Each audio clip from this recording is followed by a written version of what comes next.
Monsieur le Président de l'Assemblée générale, Monsieur le Secrétaire général, Excellences, Mesdames, Messieurs les chefs d'État et de gouvernement, Mesdames, Messieurs les chefs de délégation, distingués délégués, chers compatriotes, qu'il me soit tout d'abord permis d'adresser mes félicitations aux frères de la Caraïbe, Son Excellence M. Denis Francis, pour son élection à la présidence de la 78e session ordinaire de l'Assemblée générale des Nations unies.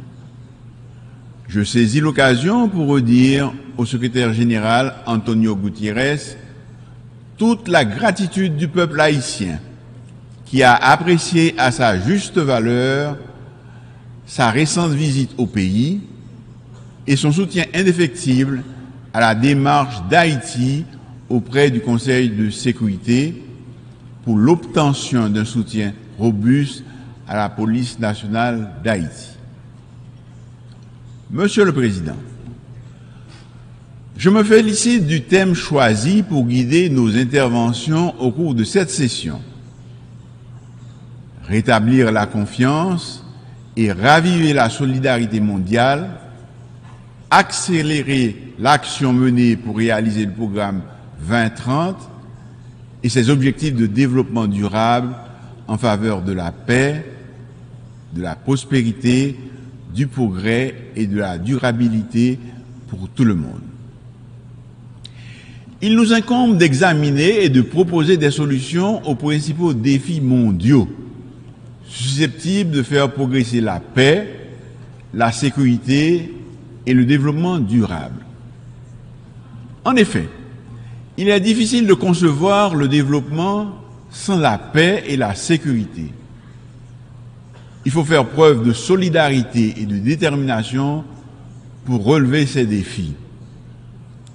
Le monde, à la veille de l'échéance de 2030, va mal. L'éclatement de nombreux conflits aux conséquences désastreuses pour les populations civiles, la multiplication des crises sécuritaires, sanitaires, alimentaires, sont là pour nous rappeler que nous nous éloignons des grands idéaux de la Charte des Nations unies. J'en veux pour preuve l'insécurité alimentaire engendrée par les conflits et les violences.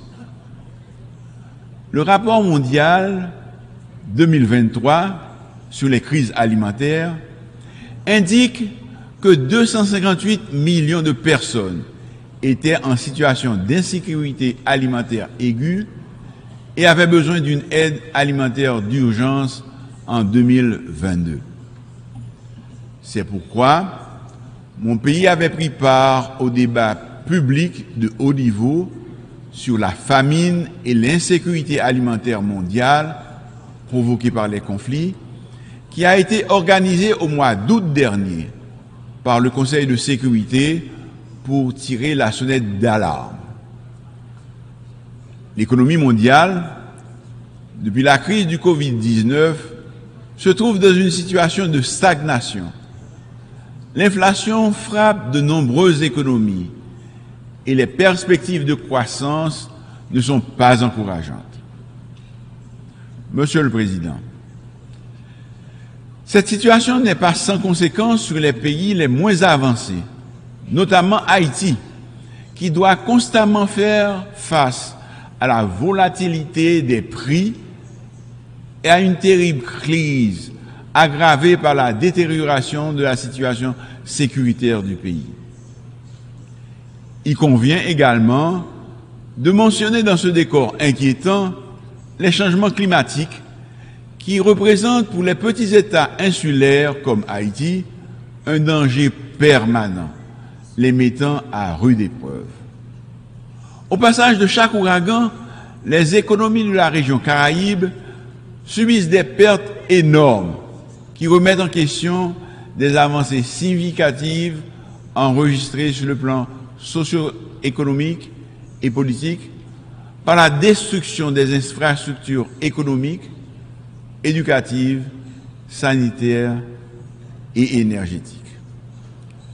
Cette exception m'offre l'occasion, en ma qualité de chef de gouvernement d'Haïti, d'exposer la situation du pays, plongé dans une crise profonde depuis des années, à laquelle je m'évertue à trouver des réponses concrètes et durables.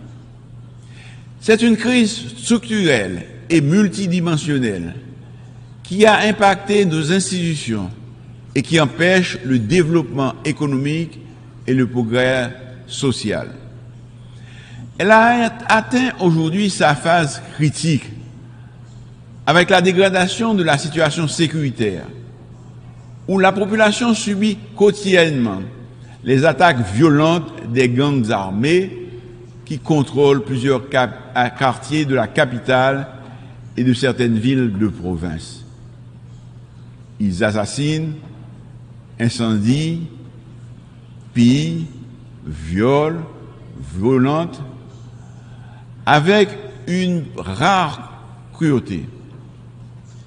Ils chassent les habitants de leurs maisons, bloquent les routes et contraignent les écoles, les hôpitaux et les commerces à fermer leurs portes. La détérioration de la situation sécuritaire ces dernières semaines a engendré une nouvelle crise humanitaire avec des déplacés qui occupent de façon spontanée plusieurs sites pour échapper à la violence des gangs. Plus de 25 écoles de la capitale sont investies par des déplacés internes, estimés à plus de 16 500. Ils font face à de graves difficultés et vivent dans des conditions infrahumaines. La menace sanitaire est aussi présente avec des cas de choléra signalés dans certains sites, ce qui augmente le risque de transmission et pose un vrai problème de santé publique pour la population. Les abus, les violations systématiques des droits de l'homme causées par la violence des gangs compromettent la paix, la stabilité et la sécurité du pays et de la région. Les enlèvements contre rançon, les pillages, les incendies, les récents massacres, la violence sexuelle et sexiste, le trafic d'organes, la traite des personnes, les homicides, les exécutions extrajudiciaires, le recrutement d'enfants soldats, les blocages des routes principales constituent une liste non exhaustive des crimes perpétrés par les gangs armés. Il en résulte de graves conséquences telles que la mauvaise performance de l'économie qui a enregistré 5 années de contraction avec un taux de croissance négatif et une inflation élevée de près de 40%. De surcroît, la crise humanitaire s'accentue. Selon les estimations, 4,9 millions de compatriotes se trouvent dans l'insécurité alimentaire. C'est à peu près la moitié de la population qui vit en dessous du seuil de pauvreté avec moins de $2 américains par jour. Monsieur le Président, nous ne sommes pas là pour accabler ou justifier le passé. Nous sommes ici pour demander aux pays amis, à tous ceux qui, de loin ou de près, regardent notre pays et comprennent qu'il y a quelque chose d'urgent à faire au profit du peuple haïtien, de nous aider à créer un meilleur avenir pour les enfants d'Haïti en rétablissant la sécurité et la stabilité. La République d'Haïti a connu plusieurs chocs successifs ces 15 dernières années, dont 3 tremblements de terre majeurs, plusieurs cyclones et l'assassinat odieux du président Jovenel Moïse en juillet 2021. Il est impossible aujourd'hui d'inventer une histoire ou une rhétorique biaisée sur Haïti. La réalité est là et elle interpelle tout un chacun. Un ensemble de mauvaises décisions, de comportements inappropriés et de radicalismes divers nous ont conduits à cet état de fait. Je sollicite aujourd'hui, une fois de plus, du haut de cette tribune, d'aider les Haïtiens à demeurer chez eux. Ils sont des milliers à chercher ailleurs un mieux-être et la tranquillité que leur terre natale ne leur offre plus, dans un monde où il existe de moins en moins d'Eldorado à cause des aléas climatiques et des crises économiques récurrentes. Je réitère au nom du peuple haïtien et du gouvernement que je dirige la demande de nous prêter main forte pour encadrer la police nationale d'Haïti pour qu'elle puisse répondre réellement aux défis qui s'imposent à elle et à sa mission de protéger les vies et les biens et de servir. Certains pays ont connu des situations similaires à celles que vit mon Haïti actuellement. Ce sentiment de toute puissance des criminels ne doit pas pour longtemps encore résister aux lois de la République et à la volonté de l'ensemble des citoyens de récupérer leur liberté de circuler et de se projeter dans leur pays. Des Haïtiens, il y en a un peu partout, aujourd'hui dans le monde. Et beaucoup espèrent retourner chez eux. Nous sommes reconnaissants à certains pays qui les ont accueillis. Mais je désire pouvoir leur dire qu'aussitôt l'ordre et la stabilité revenus, ils pourront, s'ils le souhaitent, rentrer pour participer au grand combat de la reconstruction. Monsieur le Président, je suis venu vous dire, au nom du peuple haïtien, que nous sommes prêts pour ce changement que nous attendons depuis un peu plus de 2 siècles. La liberté n'est complète que si elle permet à chaque citoyen de s'accomplir, de vivre dans la dignité et dans des conditions décentes. Je suis venu vous dire, au nom du peuple haïtien, que la question sécuritaire demeure la grande priorité de mon gouvernement, que la circulation des armes à feu, les enlèvements contre rançon, les massacres constituent des préoccupations majeures de mon administration. Monsieur le Président, le quotidien du peuple haïtien est pénible.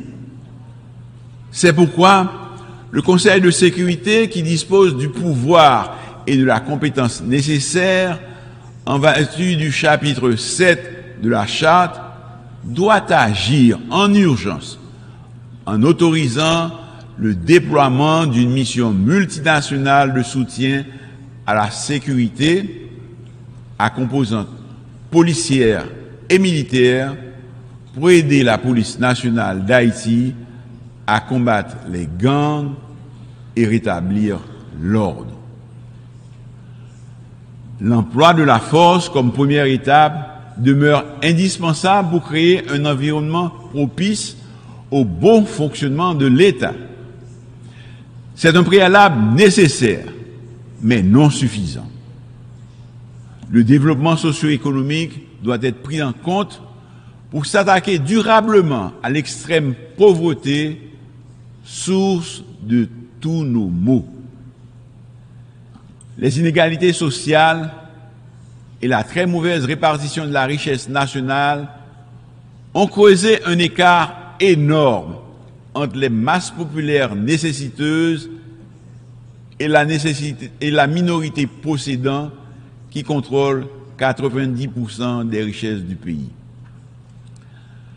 L'extrême pauvreté accentue le chômage des jeunes, marginalise ceux des quartiers pauvres qui se laissent entraîner facilement dans la délinquance et la criminalité. Cette catégorie constitue un terreau fertile de recrutement pour les gangs. Une fois de plus, du haut de cette tribune, je lance un appel à tous les Haïtiens de bonne foi, ceux qui vivent dans la diaspora comme ceux de l'intérieur, tous les acteurs de la vie politique, quelle que soit leur tendance, à travailler avec le gouvernement pour combattre les gangs, rétablir la sécurité et, comme de vrais démocrates, à prendre le pouvoir par les urnes. Ce gouvernement intérimaire que je dirige est déterminé à réaliser les élections dans les meilleurs délais. Et dans les jours à venir, malgré la situation, je finaliserai en accord avec le Haut Conseil de la Transition les démarches pour le lancement du processus électoral avec le support de la communauté internationale. Le gouvernement entend continuer à discuter avec tous les acteurs politiques et ceux de la société civile de mon pays, afin de trouver ensemble, dans un élan patriotique, un consensus historique suffisant pour un dénouement heureux à la crise. La démocratie est en difficulté et le pays a besoin d'un retour à la normale pour s'attaquer aux grands défis de l'heure.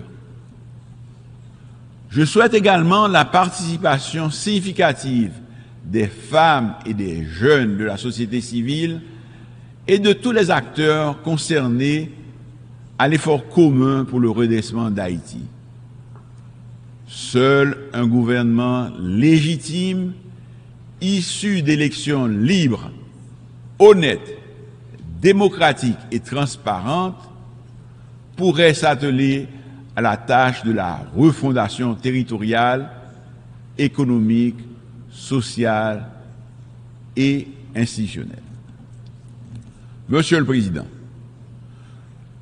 je voudrais souligner à la haute attention de la communauté internationale une situation qui s'est développée ces dernières semaines à la frontière haïtiano-dominicaine, créant un malaise inutile entre les deux républiques qui se partagent l'île. Je souhaite préciser que la République d'Haïti n'est en guerre avec personne. Les Haïtiens sont un peuple généreux et solidaire qui croit au dialogue et à la possibilité de partager équitablement des ressources communes sans heurts et dans le respect mutuel. Je suis venu vous dire que nous n'avons pas de jugement ni d'intention qui peuvent préjudicier ceux qui sont nos voisins, avec nous partageons l'île d'Haïti, avec qui nous sommes appelés à vivre et à progresser.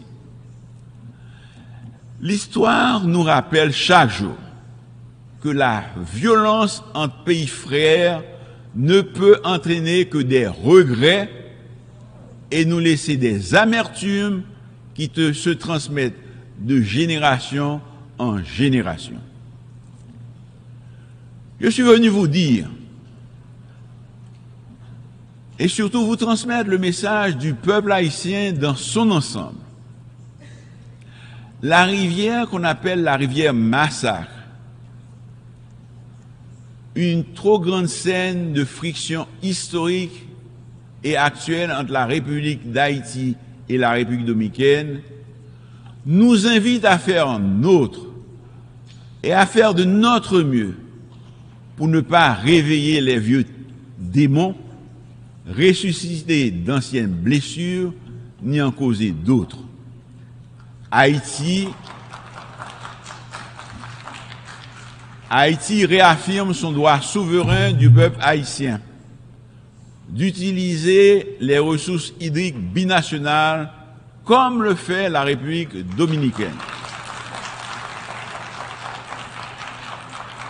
et revendique une répartition équitable des eaux de cette rivière. Le peuple haïtien choisit la voie du dialogue et de la négociation pour régler pacifiquement le différend dans le respect des instruments juridiques internationaux déjà signés de bonne foi entre les deux États en 1929 et en 2021. Monsieur le Président, avant de conclure, je saisis l'occasion pour saluer les pays frères et amis ainsi que les organisations internationales pour leur engagement et leur expression de solidarité envers Haïti, notamment le Kenya, qui accueille positivement l'idée d'assumer le leadership de la mission multinationale de soutien à la sécurité et qui a déjà effectué en août dernier une mission d'évaluation dans le pays. Nous remercions aussi le CARICOM et les éminentes personnes. Monsieur le Président, Excellences, Mesdames, Messieurs, dans l'histoire, Haïti représente une figure emblématique de liberté et de solidarité. Haïti a toujours répondu présent pour venir en aide à des peuples frères dans leur lutte légitime pour la liberté et l'autodétermination, et ceci au sein même de l'ONU. La République d'Haïti s'est identifiée aux valeurs universelles pour laquelle elle s'est battue au XVIIIe et au XIXe siècle. En dépit d'indicibles souffrances et de sa détresse, l'espoir continue d'habiter le peuple haïtien qui poursuit sa quête d'un avenir meilleur dans la dignité.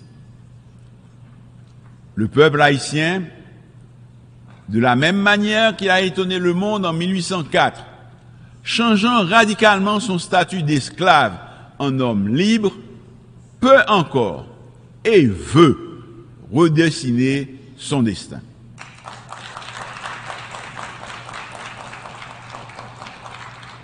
Je sollicite cet appui, cette solidarité fraternelle, afin de nous aider à tourner cette page sombre. Je demande à la communauté internationale d'agir, mais d'agir vite. Vive le réchauffement des relations avec notre alma mater, l'Afrique. Vive la coopération internationale. Vive Haïti. Je vous remercie.